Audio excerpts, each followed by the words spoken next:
الحمد لله رب العالمين والعاقبة للمتقين والصلاة والسلام على من كان نبيا وآدم بين الماء والطين. قال الله تبارك وتعالى في القرآن الحميد والمجيد: فاسألوا أهل الذكر إن كنتم لا تعلمون. الحديث عن علقمة قال قال عبد الله بن مسعود: ألا أصلي بكم صلاة رسول الله صلى الله عليه وسلم؟ فصلى فلم يرفع يديه إلا في أول مرة. قال أبو عيسى: حديث ابن مسعود حديث حسن، وبه يقول غير واحد من أهل العلم من أصحاب النبي صلى الله عليه وسلم والتابعين. الحديث عن البراء أن رسول الله صلى الله عليه وسلم كان إذا افتتح الصلاة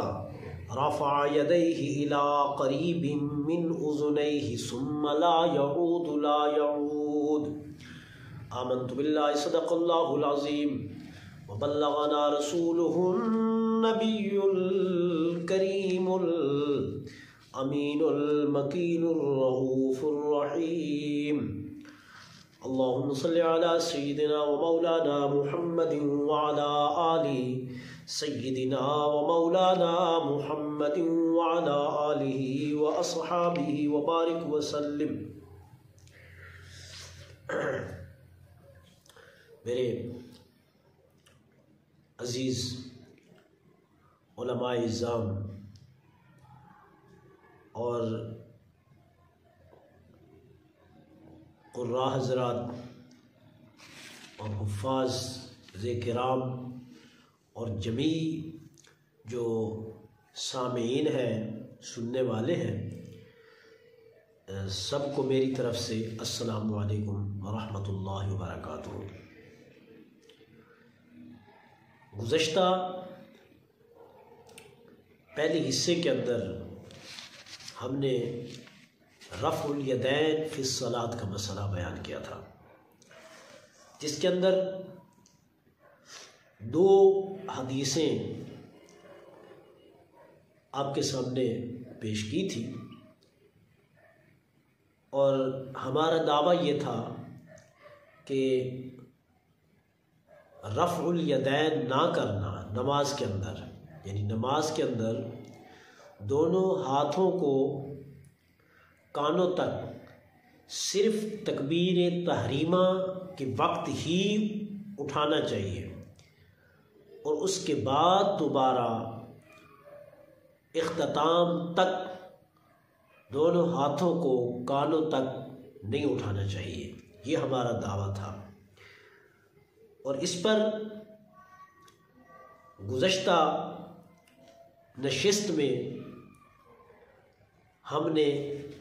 دو حدیثیں بیان کی تھی، جس کے اندر اس چیز کو ثابت کیا گیا تھا کہ رفع یدین جو ہے وہ صحابہ کرام رضوان اللہ تعالیٰ علیہم اجمعین سے، بلکہ خود نبی کریم صلی اللہ علیہ وسلم سے قولاً و عملاً یہ ثابت ہے کہ آپ نے آخری عمر کے حصے میں جو ہے رفع یدین نہیں کیا تھا۔ اور جو حدیث مبارکہ رفع یدین کے موضوع پر وارد ہوئی ہیں، اس کے ہم منکر نہیں ہیں، صحیح بخاری میں بھی موجود ہے، صحیح مسلم میں بھی موجود ہے، اور باقی بھی کتب حدیث میں موجود ہے۔ اس میں ہمیں ان احادیث مبارکہ کا انکار نہیں ہے، اور وہ حدیث برحق حدیثیں ہیں، لیکن جو عدم رفع یدین پر حدیث مبارکہ ہے، ترک رفع یدین پر حدیث مبارکہ ہے، جن کے اندر ما سوا تکبیر تحریمہ کے باقی کسی مقام پر ہم ہاتھ نہیں اٹھا سکتے، تو یہ حدیثیں بعد والی ہیں اور رفع یدین والی حدیثیں پہلی ہیں، اور جو بعد والا عمل ہوتا ہے وہ پہلے عمل والے کے لیے ناسخ ہوتا ہے اور پہلے عمل کو منسوخ مانا جاتا ہے۔ تو اس دعوے پر ہم نے 2 حدیثیں بیان کی تھی، اور انشاءاللہ آج بھی میں نے جو ہے 2 حدیثوں کی جو ہے آپ کے سامنے میں نے پڑھا ہے، تلاوت کی ہے۔ غیر مطلوب جو ہے، یعنی حدیث مبارکہ جو ہوتی ہے وہ غیر مطلوب ہوتی ہے، یعنی اس کی بھی تلاوت کی جاتی ہے لیکن ہوتی وہ غیر مطلوب ہے۔ تو آج جو ہے ہم پہلی حدیث جو نقل کر رہی ہیں،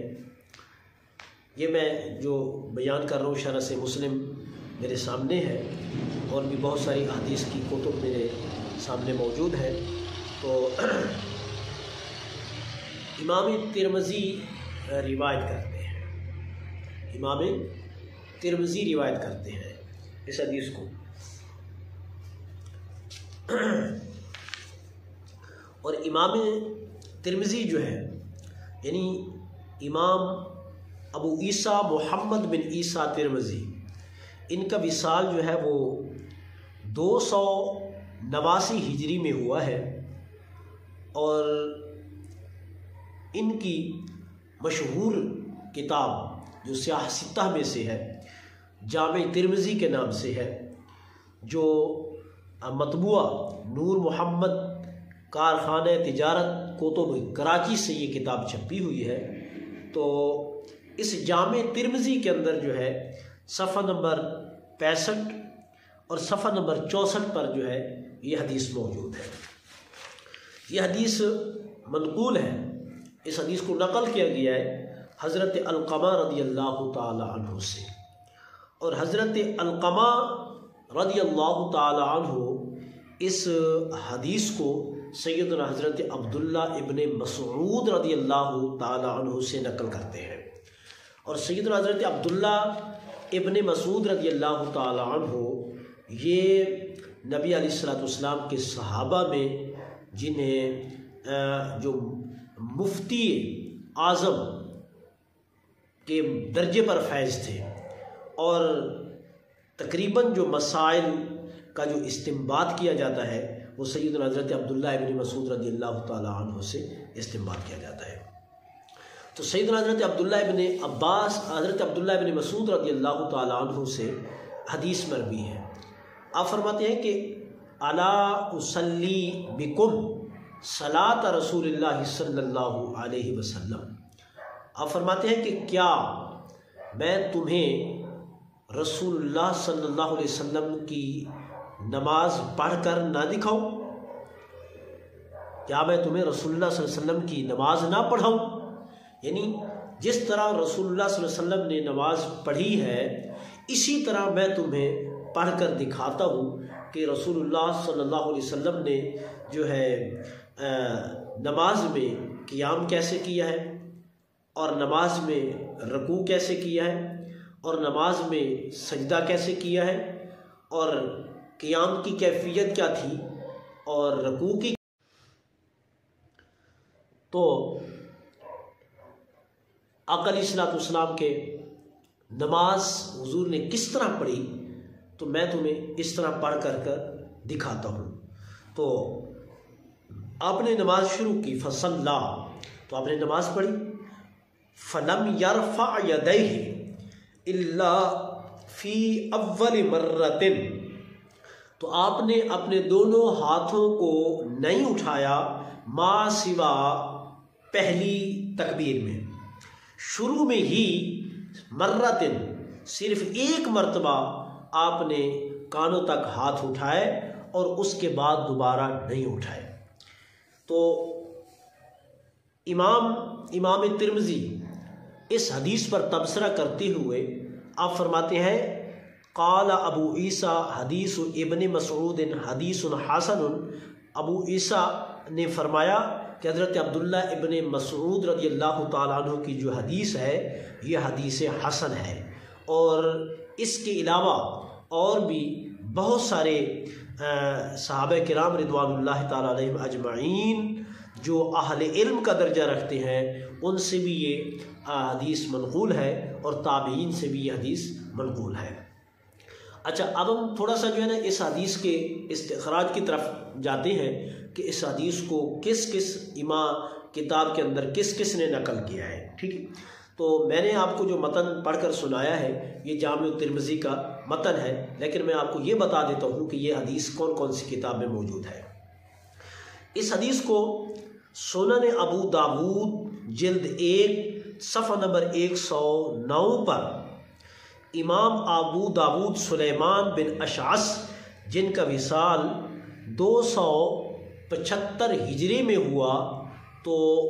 وہ اس حدیث کو نقل کرتے ہیں۔ اس کے علاوہ امام ابو داود امام ابو جعفر احمد بن محمد طحاوی جن کا وصال 321 ہجری میں ہوا، وہ اپنی کتاب شرح معانی الآثار کے اندر پہلی جلد اور صفحہ نمبر 122 پر اس حدیث کو نقل کرتے ہیں۔ اس کے علاوہ اس حدیث کو امام ابو بکر عبداللہ بن محمد بن ابی شیبہ جن کا وصال 235 ہجری کے اندر ہوا، وہ اپنی کتاب حدیث کی المصنف پہلی جلد اور صفحہ نمبر 236 پر نقل کرتے ہیں۔ اور اس کے علاوہ امام عبد الرزاق بن حمام جن کا وصال 211 ہجری میں ہوا، وہ اپنی کتاب المصنف جلد 2 اور صفحہ نمبر 171 پر اس حدیث کو نقل کرتے ہیں۔ اس کے علاوہ اس حدیث کو حافظ نور الدین علی بن ابی بکر الحیثمی جن کا وصال 807 ہجری کے اندر ہوا، وہ اپنی کتاب مجمع الزوائد دوسری جلد صفحہ نمبر 101 پر اس حدیث کو نقل کرتے ہیں۔ اور اس کے علاوہ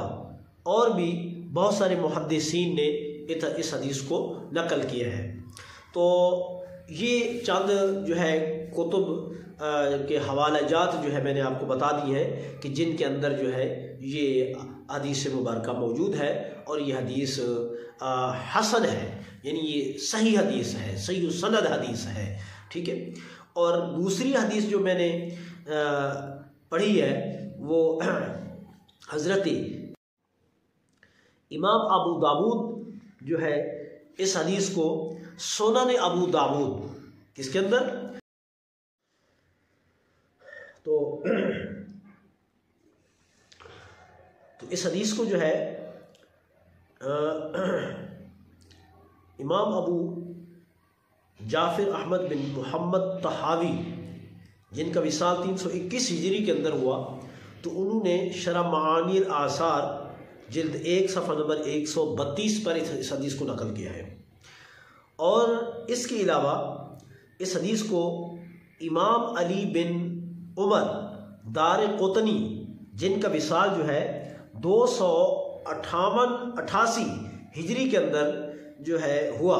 تو انہوں نے اپنی کتاب سنن دار قطنی جلد 1 صفحہ نمبر 294 اور صفحہ نمبر 293 پر اس حدیث کو نقل کیا ہے۔ تو اس کے علاوہ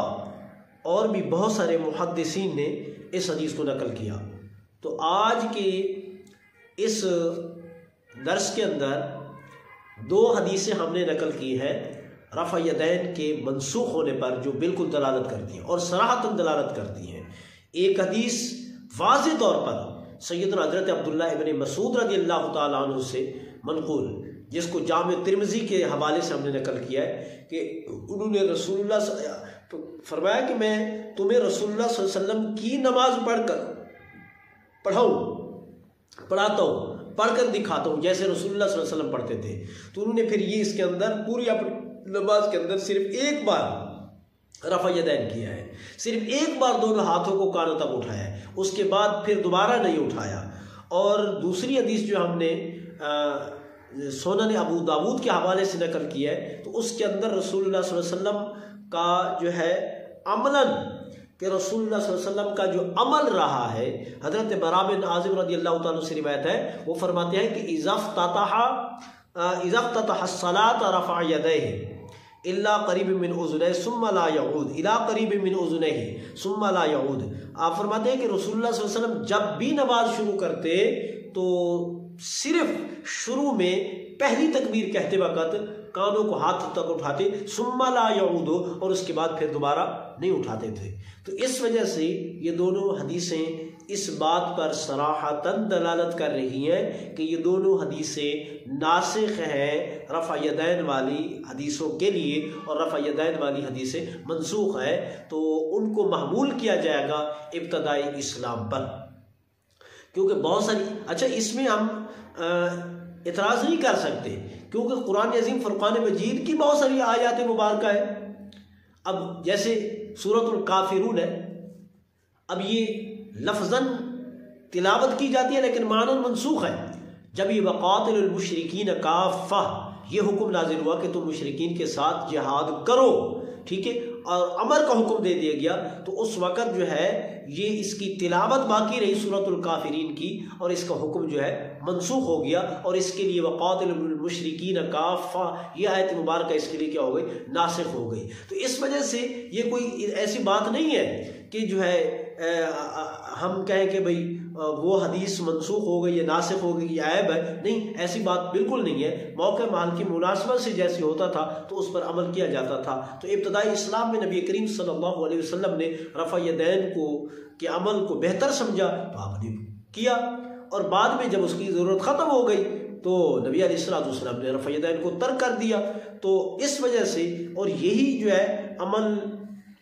باقی صحابہ کرام آگے آ جائے گا انشاءاللہ، تو صحابہ کرام جو اجل صحابہ ہیں ان کا بھی یہی عمل رہا ہے کہ انہوں نے اپنے دور خلافت میں بھی رفع یدین نہیں کیا۔ نبی علیہ الصلوۃ والسلام کے اس آخری آپ کے فعل پر جو نبی علیہ الصلوۃ والسلام کا عمل تھا کہ ابتدائی اسلام میں رفع یدین کیا، تو صحابہ کرام رضوان اللہ تعالیٰ علیہ مجمعین کرتے تھے، اور آخر میں نبی علیہ الصلوۃ والسلام نے جو ہے رفع یدین نہیں کیا تو صحابہ کرام رضوان اللہ تعالیٰ علیہ اجمعین نہیں کرتے تھے۔ فلہذا جن حدیثوں میں رفع یدین کرنے کا حکم ہوا وہ ابتدائی اسلام پر محمول ہے، اور جن احادیث مبارکہ میں رفع یدین کے ترک کرنے کا حکم ہوا وہ آخر اسلام میں جو ہے ان کو محمول کیا جائے گا۔ فلہذا وہ حدیث جو ہے وہ پہلے والی حدیث کے لیے ناسخ بن جائے گی، اور رفع یدین والی حدیثیں منسوخ ہو جائیں گی۔ اللہ تبارک و تعالی ہمیں حق اور سچ پر عمل کرنے کی توفیق عطا فرمائے۔ وما علیہ الا البلاغ۔